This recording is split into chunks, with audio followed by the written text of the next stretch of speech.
Thank you, Mr. Chairman. I move to strike the last word. Ladies recognized for 5 minutes. I urge support and passage of the PRO Act, the common thread that runs throughout our nation's landmark laws, from the Sherman Antitrust Act of 1890 to the Norris LaGuardia Act of 1932 and the National Labor Relations Act of 1935, is that Congress, including members of both parties, have taken action when market forces alone proved insufficient to protect workers or build an economy that benefited everyone. Those laws proved that government and free market principles could seamlessly coexist and yield significant results.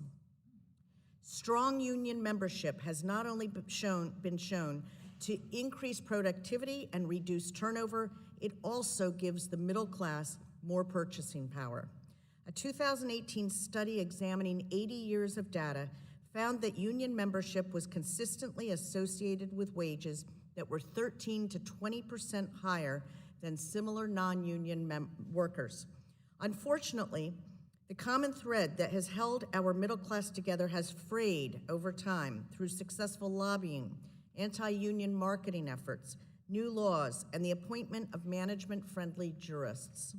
Today, just 6.4% of private sector workers are unionized, a 25% decrease from the 1970s, and a 30% decrease from the 1950s.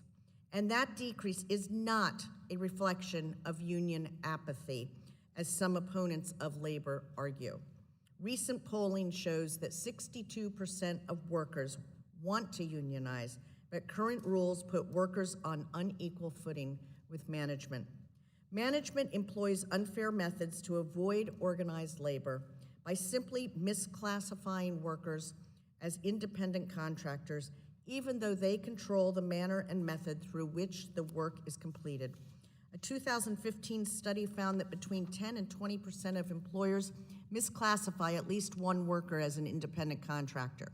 The PRO Act evens the playing field by creating a presumption that a worker is an employee capable of unionizing unless, 1, the worker is free from control in connection with her work, 2, the work is performed outside the usual course of the business of the employer, and 3, the worker is customarily engaged in an independently established trade that involves the type of work performed. And as workers continue to fight for better wages, wages that have stagnated in recent years, management is free to hold as many captive audience meetings as they'd like, for as long as they'd like, and force employees to hear anti-union rhetoric leading up to union elections. Labor groups simply cannot compete. They can't compel meetings, and if they want to campaign, it must be off-site and after working hours.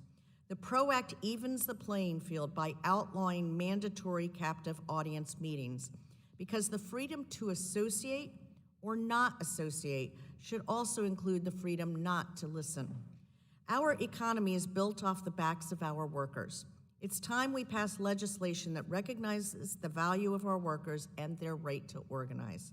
Workers deserve a seat at the table because our economy does best when it grows from the middle out and not from the top down. I urge my colleagues on both sides of the aisle to pass the PRO Act out of committee. I yield back, Mr. Chairman. Thank you.